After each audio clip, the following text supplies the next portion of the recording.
রয়েছে এটি গুরুত্বপূর্ণ খবর। হাজার হাজার অসমবাসীয়ে যাব লাগিব জেলত, জনালে মুখ্যমন্ত্রী ডক্টর হিমন্ত বিশ্ব শর্মাই। ঘূৰাই দিব লাগিব পিএম কিষাণৰ সকলো টকা। চৰকাৰে বান্ধি দিলে সমাই সীমা। কোনে কোনে পৰিব বিপদত, তালিকাত আছে নেকি আপোনাৰো নাম?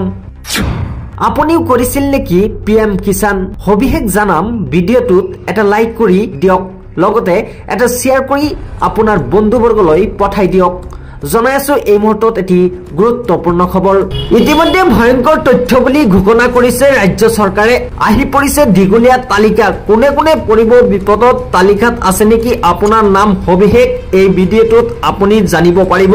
হয়, ঠিকেই শুনিছে। পিএম কিষাণ সন্মান নিধিৰ হিতাধিকাৰীলৈ আহিছে এক ডাঙৰ সতৰ্কবাণী ৰাজ্য চৰকাৰৰ পৰা। 10 জানুৱাৰীৰ ভিতৰত 18টা কিস্তিত ধন ঘূৰাই দিব লাগিব। ৰাজ্যত ধৰা পৰিছে 8,40,672 জন ভুৱা হিতাধিকাৰী। পিএম কিষাণৰ দুৰ্নীতিত জড়িত আছে 92 জন বিভাগীয় বিষয়ৰ তালিকা। ঠিকেই শুনিছে, ইতিমধ্যে ৰাজ্য চৰকাৰে জাৰি কৰিছে এক গুৰুত্বপূৰ্ণ সিদ্ধান্ত। যিসকল ভুৱা নথিপত্ৰ জমা দি পিএম কিষাণ কৰি 18টা কিস্তিৰ ধন আত্মসমৰ্পণ কৰিছিল, তেওঁলোকৰ কাৰণে আহি পৰিছে এক ভয়ংকৰ বিপদ। 18টা কিস্তি চৰকাৰক জমা দিব লাগিব, অন্যথা হ'ব পাৰে আপোনাৰ জেল। আপুনি যদি এই 18টা কিস্তি পাইছে ভুৱা নথিপত্ৰ জমা দি, তেনেহলে আপোনাৰ বাবে এই খবৰটো অতিকেই গুৰুত্বপূৰ্ণ।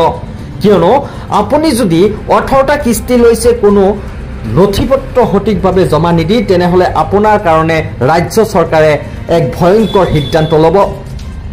লগতে সবিশেষ জনাইছো, আপুনি যদি পিএম কিষাণৰ হিতাধিকাৰী হয়, তেনেহলে আপোনাৰ কোনো প্ৰব্লেম নহব। আৰু যদি আপুনি হিতাধিকাৰী নহয়, অন্যথা চৰকাৰৰ টকা আত্মসমৰ্পণ কৰিছে, তেনেহলে আপোনাৰ বাবে হ'ব ভয়ংকৰ বিপদ। ইতিমধ্যে ডক্টৰ হিমন্ত বিশ্ব শৰ্মাই জাৰি কৰিছে এই গুৰুত্বপূৰ্ণ সিদ্ধান্ত। আপুনি যদি এই ভিডিঅ'টো চাইছে, তেনেহলে আপুনি এটি লাইক কৰি দিয়ক। আৰু যদি আপোনাৰ লগৰীয়া কোনোবাই নথিপত্ৰ জমা দি ভুৱা হিতাধিকাৰী হিচাপে পিএম কিষাণ লাভ কৰিছে, তেনেহলে ভিডিঅ'টো শ্বেয়াৰ কৰি দিয়ক, তেওঁৰ বিপদৰ পৰা সুৰক্ষা পাবলৈ।